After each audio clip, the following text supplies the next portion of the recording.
Atlanta Business Chronicles Biz. Sponsored by Georgia Power and Go Beyond Profit. Good morning and thanks for joining us. We start today's show on a high note. Edible Arrangements is branching into the CBD market with a new venture called Incredible Edibles. The new business will farm, process, and sell CBD food products. The founder says the goal is to promote health, not getting high. Incredible Edibles' first product will be a CBD powder that it'll sell to edible arrangement stores. The first Incredible Edibles will open next year in Connecticut. It also plans to open stores in Georgia. Atlanta Mayor Keisha Lance Bottoms is ordering an independent investigation of the city's minority contracting division. That's the agency that oversees the city's Equal Business Opportunity Program. About 2 weeks ago, the former head of Atlanta's Office of Contract Compliance pleaded guilty to federal fraud charges. Since taking office, Mayor Bottoms has instituted a series of ethics in government reforms to address corruption at City Hall. Those reforms have resulted in federal charges against 6 other former city employees or contractors. The Georgia Public Service Commission will start hearings later this month on a proposed 7% rate increase from Georgia Power. For the average residential customer, that's about $10 a month. This would be the first rate hike in about 6 years.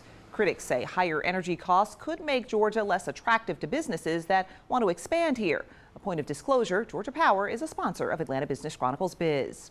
There's a new buyer for a 23-acre project on the Atlanta Beltline's West Side Trail. A joint venture of Ackerman & Company and MDH Partners is said to have the Lee and White development under contract. It was on the market earlier this year for more than $40 million. Lee and White is home to popular brew pubs like Monday Night Brewing. Future phases of the project could include offices and apartments. One of the world's largest food companies is expanding in Southwest Georgia. Tyson Foods will invest $34 million in a poultry processing plant in Camilla. It'll create about 100 new jobs. In 2015, Tyson closed a chicken plant near Columbus. 190 employees were affected there. The Hyatt Regency Atlanta Hotel has a new owner. Hyatt sold the downtown property to an undisclosed buyer. The price tag, $355 million. The Hyatt Regency is Atlanta's second largest hotel. It was built in 1967 by legendary architect John Portman. It's known for its iconic blue-domed restaurant, the Polaris. It'll remain a Hyatt-branded hotel. The Atlanta Police Foundation will open another At Promise Youth Center. This one will honor a former Atlanta mayor.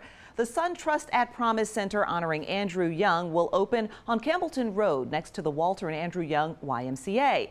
The SunTrust Foundation donated $3 million for the facility. Instead of calling young people at risk, the Police Foundation focuses on the promise of a bright future. The Andrew Young At Promise Center will be the city's third. It'll open in 2021. The nonprofit that owns and operates the Chick-fil-A Peach Bowl is tackling childhood cancer.